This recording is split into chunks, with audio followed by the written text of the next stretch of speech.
Hey everyone, just wanted to talk about something real quick. It's been kind of on my dome piece. This is going to be kind of a weirder video than normal because I'm currently working on a pretty huge edited video, which obviously I've been trying to do more of. I'm very excited for it, but today I want to talk about the Skyward Sword controversy, specifically the new amiibo, the Loftwing and Zelda. Obviously, the amiibo looks beautiful. I think we can all see it and just admire it for what it is. The pastel coloring is wonderful. It does look like they perfectly captured the art style, much better than the original Link amiibo from Skyward Sword.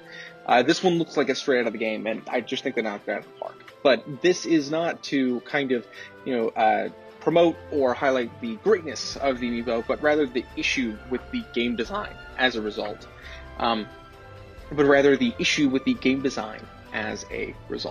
So Skyward Sword has a lot of clunk. It's got a lot of issues. It is probably the worst received 3D Zelda game. Part of that is because of the pointer remote functionality when swinging a sword, which is just not fun. Part of it is the clunky story and mission structure. Fi is a major issue, but it's also got some hallmarks of much older games. One of those being a lack of fast travel.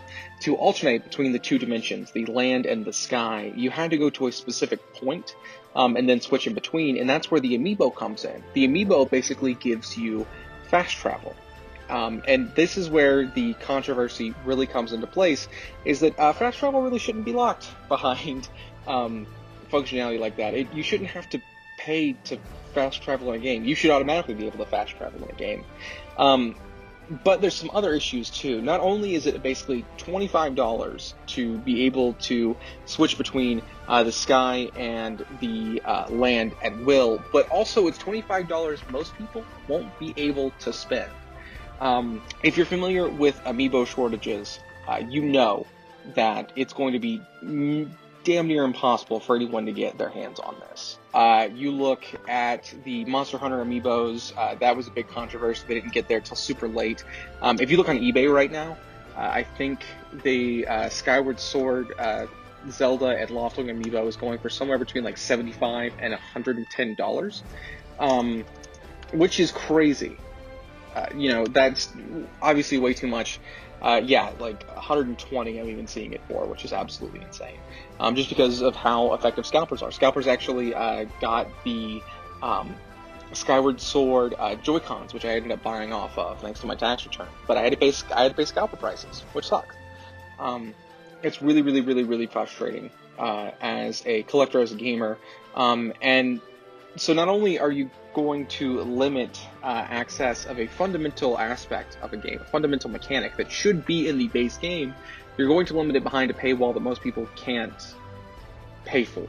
Not only are you, gating an extra $25 to be able to do this, but you're also gating accessibility. It's not like you can pay a one-time thing online to be able to unlock this. You have to have this amiibo. So that's super, super annoying. And one of the big things I've seen online is people pushing this argument that Nintendo is doing this for money. And I really, really, really disagree with that. I think that if fast travel was locked behind a microtransaction, so you pay an extra $5, $10 to be able to fast travel at will, I think that would be a cash grab. That's just incentivizing DLC to make the game less frustrating. That is 100% a cash grab. This, I think, is just an example of poor game design, which is slightly different. Nintendo is not struggling to sell amiibo right now. Amiibo do not sit on store shelves. Some of that is just stock issues, but a lot of it is just people love buying these things. There's no issue anymore with Nintendo selling amiibo, especially not during the COVID year when scalping is such a craze. They will move the product. That is not a concern. This, I think, is trying to make amiibo too good. So before, they've been criticized for amiibo not doing enough.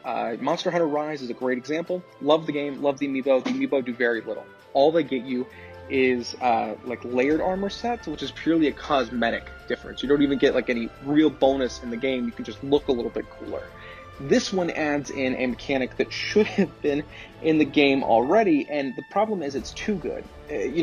We want this mechanic in the game base. We don't want to have to pay for it. This is something that should be in there already. I think it's going to negatively impact the sales of the game with this not being in the game. The game's just going to feel older and dated. I mean, it was older and dated when it came out 10 years ago. So, I mean, 10 years later, and now it's going to feel like, I don't know, like a 20-year-old game.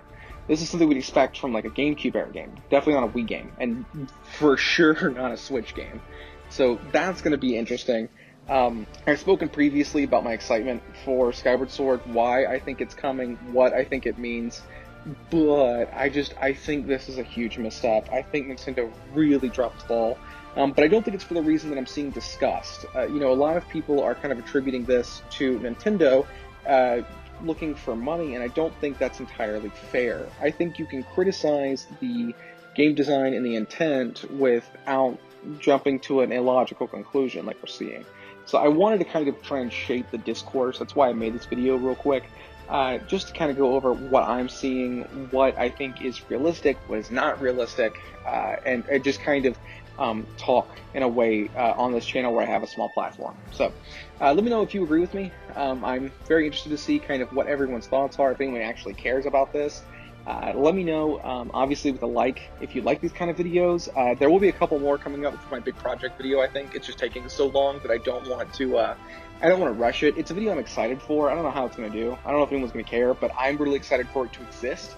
So definitely, it's going to be called Identity, just so you know kind of when it comes, because there'll be a couple things uploaded before then. But I'm very, very, very excited for it. Let me know down in the comments if that's something you're looking forward to, or obviously your opinion on any of this. And like we always say here on the channel, I hope to see you around sometime.